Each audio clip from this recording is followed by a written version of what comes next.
अस्सलाम वालेकुम स्टूडेंट्स, उम्मीद करते हैं आप सब अच्छे से होंगे। आज हम ग्रामर कर रहे हैं। ग्रामर का हम यहाँ से करेंगे। तस्वीर देखकर बताओ कौन क्या कर रहा है, फिर सही अल्फाज चुनकर जुमले बनाइए। पर इससे पहले हम एक क्विक रिवीजन लेंगे हमारे लेसन का। हमने शुरू किया था स्कूल में लफ्ज़ और जुमला, लेसन नंबर 3। तो पहले हम एक क्विक रिवीजन लेंगे। लफ्ज़ समझने से पहले हम देखेंगे पहले से हुर्फ़ तहजी। हुर्फ़ तहजी होता है अलिफ से ये तक, जैसे कि हमने स्कूल में किया था। हुर्फ़ तहजी होता है अलिफ से ये तक, यानी कि जिस तरह से इंग्लिश में अल्फ़ाबेट होते हैं उसी तरह उर्दू में हुर्फ़ तहजी होता है। अब उन हुर्फ़ तहजी को जब अलग अलग करके देखेंगे, अलिफ, बे, पे, इस तरह से देखेंगे तो हम उन्हें कहेंगे हुर्फ़। हुर्फ़ यानी कि लेटर्स। जिस तरह इंग्लिश में कहेंगे लेटर्स, उसको हम कहेंगे हुर्फ़। अब इन हुर्फ़ों में से हम 2 या 2 से ज़्यादा हुर्फ़ को मिला के हम बनाते हैं लफ्ज़। लफ्ज़ यानी कि इंग्लिश में हम कहेंगे वर्ड। जो भी हम अपने मुंह से बोलते हैं उसका हर टुकड़ा क्या है, लफ्ज़ होता है। 2 या 2 से ज़्यादा हुर्फ़ मिला के हम बनाते हैं लफ्ज़। उसी तरह 2 या 2 से ज़्यादा लफ्ज़ को मिला के हम बनाते हैं जुमला, जैसे कि आपकी बुक में दिया हुआ है। 2 या 2 से ज़्यादा लफ्ज़ के मिलने से जुमला बनता है। लफ्ज़ व वर्ड, 2 या 2 से ज़्यादा वर्ड को मिला के हम जुमले बनाते हैं अगर इनमें मुनासिब तरतीब हो। अगर इनमें कोई अगर मुनासिब तरतीब ना हो तो हम उसे जुमला नहीं कहेंगे। अगर इनमें मुनासिब तरतीब हो तभी हम उसे जुमला कहेंगे। तो ये हमने स्कूल में किया हुआ है। आज हम करेंगे यहाँ से। तस्वीर देखकर बताओ कौन क्या कर रहा है, फिर सही अल्फाज चुनकर जुमले बनाइए। यहाँ पे हमें जुमले बनाने हैं सही अल्फाज को चुनकर। पहला है हमारे पास कुत्ता डैश है। कुत्ता क्या है? कुत्ता गुर्राता है कि भौंकता है? कुत्ता भौंकता है, तो हम करेंगे इसमें भौंकता है। बकरी बैठी है या फिर खड़ी है? बकरी क्या है? बैठी हुई है कि खड़ी है? बैठी है, तो बकरी बैठी है। शेर सोया है या फिर शेर दौड़ता है?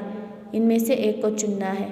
तो शेर क्या कर रहा है? सो तो नहीं रहा है, तो वो शेर दौड़ता है। ऊंट डैश है। ऊंट क्या है? बैठा है कि ऊंट पानी पी रहा है? ऊंट पानी पी रहा है। घोड़े पर डैश है। घोड़े पर अकेला है कि घोड़े पर सवारी है? घोड़े पर सवारी है, यानी कि घोड़े पर कोई सवार है। माजिद डैश है। माजिद लिखता है कि खाना है? माजिद हुआ इस लड़के का नाम। माजिद लिखता है, वो कुछ लिख रहा है तो माजिद लिखता है। इसके बाद है तौबा के हाथ में डैश है। तौबी के हाथ में क्या है? रुमाल तो नहीं है इसके हाथ में। तौबी के हाथ में किताब है। इसके बाद गायें डैश खाती है। गायें घास खाती है कि भूसा खाती है? भूसा हुआ सूखा घास, तो गायें घास खाती है। राशिद चल रहा है या फिर राशिद दौड़ रहा है? तो राशिद क्या कर रहा है? चल तो नहीं रहा है, तो वो दौड़ रहा है। चलना मतलब धीरे धीरे चल रहा है। अब हमें करना है इन तस्वीर में रंग भर के इन पर सही अल्फाज बनाना है। तस्वीर में रंग भर दीजिए और फिर सही लफ्ज़ बनाइए। हमें इन तस्वीरों में रंग भरना है और सही लफ्ज़ बनाने हैं। यहाँ पे करेंगे। ये क्या है? कीप ते अलिफ बे किताब। बे त्वे खे बतख। खे रे गाव वा शीन खरगोश। शीन लाम जीम मीम शलजम।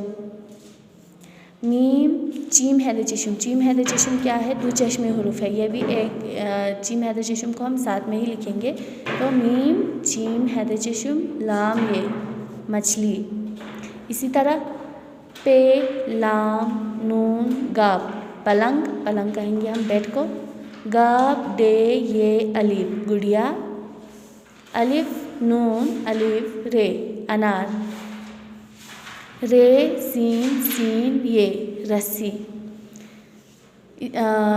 अब इन तस्वीरों में आप खुद अपने से रंग लगाएंगे और यहाँ पे लिखेंगे कि जो हमने यहाँ पे लिखा हुआ, इन खानों में जो हमने लिखा है उनसे हम अल्फाज बनाएंगे। अब यहाँ पे करेंगे किताब, बतख, खरगोश, शलजम, मछली।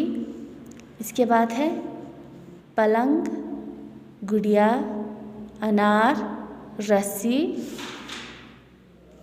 अब ये हुआ हमारा यहाँ पे chapter finish. Lesson number 3 grammar का फिनिश हुआ। कल हम करेंगे लेसन नंबर 4 लफ्ज़ की कस्में। आपने जो यहाँ पे हमने किया है वो अपने बुक पे मार्क करेंगे और इन तस्वीरों में आप रंग भरेंगे। ये रहेगा आपका होमवर्क। और लफ्ज़ और जुमले को अच्छे से याद भी करना है, इनका तारुफ भी याद करना है। जुमला का आप करेंगे यहाँ से 2 या 2 से ज़्यादा लफ्ज़ के मिलने से जुमला बनता है, अगर इनमें मुनासिब तरतीब हो। यहाँ तक लफ्ज़ का करेंगे, जो कुछ हम मुंह से बोलते हैं उसके हर टुकड़े को लफ्ज़ कहते हैं। यहाँ तक। तो आज के लिए इतना ही। Thank you.